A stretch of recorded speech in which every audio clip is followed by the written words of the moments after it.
नमस्कार. आपणा सर्वांना नववर्षाच्या शुभेच्छा. यावर्षी 2010 साली किंवा उशिरात उशिरा या दशकी 2019 पर्यंत क्रेग व्हेंटर या उद्योजकांच्या प्रयोगशाळेमध्ये त्याचे शास्त्रज्ञ आणि त्यातल्या काहींना नोबेल प्राइजेस मिळालेली आहेत. रसायने, पावडरी आणि ऊर्जा किंवा वीज वापरून जीव अमिबासारखा सिंगल सेल जीव निर्माण केला जाईल असं शास्त्रज्ञ कर्झवाईल म्हणतात. कर्झवाईल यांनी गेल्या 30-35 वर्षात ज्या काही प्रेडिक्शन्स केलेल्या आहेत भविष्याविषयी त्या सर्व खऱ्या ठरलेल्या आहेत. सर्वच्या सर्व खऱ्या ठरलेल्या आहेत. आणि बिल गेट्स यांनी त्यांच्याशी कन्सल्टेशन केलेलं आहे आणि बिल क्लिंटन यांनी पण.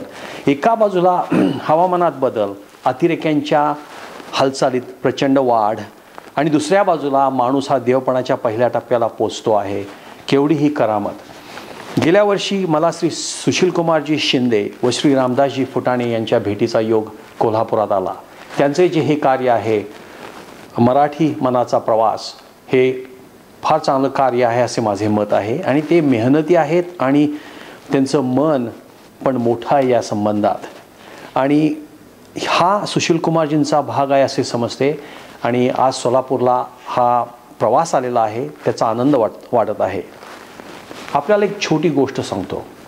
माधवराव गडकरी हे आणि मी 1998च्या ऑगस्ट 21ला सहाड सांताक्रूज विमानतळाच्या जवळ गप्पात टप्पा मारत बसलो होतो. मी माझ्या विमानाची वाट पाहत होतो आणि गप्पात रंग आला होता. इकडून तिकडे विषय बदलत होते आणि अचानक माधवरावांनी मला प्रश्न विचारला की काकडे तुमचे आवडते कवी कोण? म्हटलं मंगेश पाडगावकर. मला एका क्षणाचाही विचार करायला लागला नाही. ते म्हटले ते आमचे चांगले मित्र आहेत. म्हटलं माधवराव आपल्याला शत्रू असण्याची गरज काय, कारण आपण इतके चांगले आहात. ते म्हटले आश्चर्य वाटेल सुहासराव तुम्हाला की कित्येक माणसं ते समजावून घेत नाहीत आणि मलाही शत्रू आहेत. मी म्हटलं बरोबर.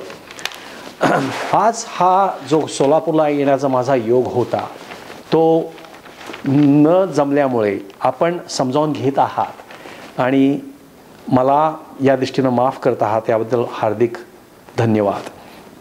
मंगेशजींच्या कविता खोलवर पोहोचणाऱ्या प्रासादिक कविता आहेत असं माझं प्रांजळ मत आहे. त्यांच्या काही कविता चावट आहेत, काही कविता आध्यात्मिक आहेत, पण सर्व कविता सोप्या आणि प्रासादिक आहेत. आमटीचा भुरका हा ओंकारा एवढाच आध्यात्मिक आहे असं सांगणारे मंगेशजी विचारतात, मरण येणार म्हणून कोणी जगायचं थांबतं का? जीव जोडून प्रेम करायचं थांबतं का? त्यांच्या 2 कविता त्यांचं संगीतात रूपांतर सुधीर फडकेंनी केलं आहे आणि त्या तर आपल्या सर्वांनाच चांगल्या माहीत असाव्यात असं माझं ठाम मत आहे. भेट तुझी माझी स्मरते अजूनही त्या दिसांची, धुंद वादळाची होती रात्र पावसाची. आणि दुसरी ती सर्वात माझी आवडती म्हणजे शुभ्र तुरे माळून आल्या निळ्या निळ्या लाटा, रानफुले लेवणी सजल्या या हिरव्या वाटा, या सुंदर यात्रेसाठी मला जाऊ दे, तुझे गीत गाण्यासाठी सूर लावू दे. आणि 1970च्या दरम्यान सुधीर फडकेंच्या घरी ही गाणी त्यांच्या आवाजात ऐकण्याचा सुयोग आला होता. ते अजूनही आठवतं आणि ही गाणी हृदयात आणि मेंदूत चांगली कोरलेली आहेत. कारण अजूनही जेव्हा जेव्हा समुद्राच्या किनारी चालतो किंवा जंगलात जातो, रानात जातो तेव्हा ही गाणी चटकन ओठावरती येतात. कारण आणि परिणाम यांचं नातं टळत नाही, कळतं पण वळत नाही. ही त्यांच्या कवितेची ओळ अजूनही मनात घोळते आणि बऱ्याचशा लोकांना त्यांच्या दैनंदिन जीवनात कारण आणि परिणाम मीमांसा चांगलीच कळते आणि घुटमळते. परिणाम आणि कारणं याची उदाहरणं घेऊया. दारिद्र्य घ्या. दारिद्र्याचा परिणाम असण्यामागं, दारिद्र्य हा परिणाम असण्यामागं कोणती कारणं आहेत आणि समृद्धी हा परिणाम असण्यामागं आणखीन कोणती कारणं आहेत? दारिद्र्य, गरिबी ही केवळ भौतिक आर्थिक बाब नाही. आळस, लाचारी, अतीव स्वाभिमान, घमेंड या दारिद्र्य वाढवणाऱ्या बाबी आहेत. विज्ञान, वाङ्मय, सहिष्णुता, समजूतदारपणा यांचा अभाव याचा परिणाम दारिद्र्य पण आहे. आणि असे आणखीन काही आहे. समृद्धी मागची कारणं कोणती जर असं आपण मला विचाराल तर उत्तर सोपं आहे. खरी समृद्धी ही उद्योजकतेतून आणि संशोधनाच्या चांगल्या फळातून येत असते. त्याच्या मागची कारणे कुठली? एक म्हणजे आत्मविश्वास. अहंकार घमेंड नव्हे, आत्मविश्वास. ध्येयावरती जीव तोडून प्रेम करणे, तसेच प्रमुख सहकार्यांवर आणि बाकीच्या सहकार्यांवर हसतमुख राहण्याची प्रवृत्ती. जर आपलं नाव उदास असेल, आपल्या नावात कुठेही हा उदास असा शब्द असेल तर नाव बदलून घ्या, तसा नका ठेवते.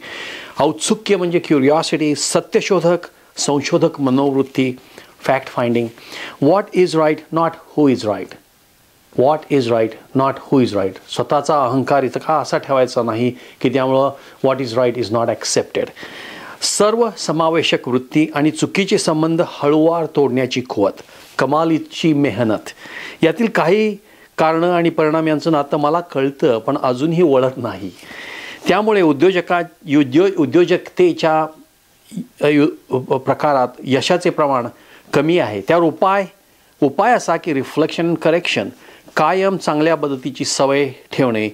Make books your best friends and good business mentors, good उद्योजक as your gurus through their books or directly if you can. आयुष्यभर शिकायचं आणि बदलायचं. Take the best, leave the rest. कित्येक वेळा आपण बेस्ट घेत नाही आणि उगीच भांडत बसतो आणि दॅट इज नॉट गुड. पुन्हा आपला सर्वांना 2010च्या शुभेच्छा आणि नमस्कार.